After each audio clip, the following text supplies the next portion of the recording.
Aziz kuzatuvchilar, bugungi patsiyentimiz Denov tumanidan 2000-yil tug'ilgan, ikkala oyoqlarida varikoz kengaygan tomirlar mavjudligi sababli ushbu kengaygan varikoz tomirlar bezovta qilganligi sababli bizga keldi.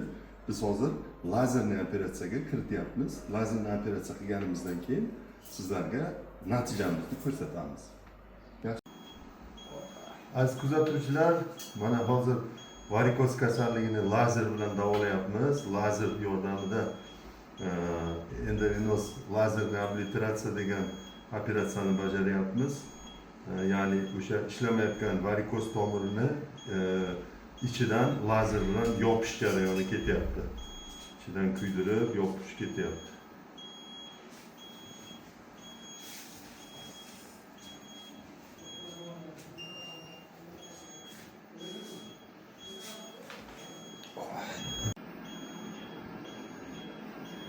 Biz bemorimizda varikoz kasalligini, ya'ni ikkala oyoqdagi varikoz tomirlarni to'liq lazer bilan bartaraf qildik.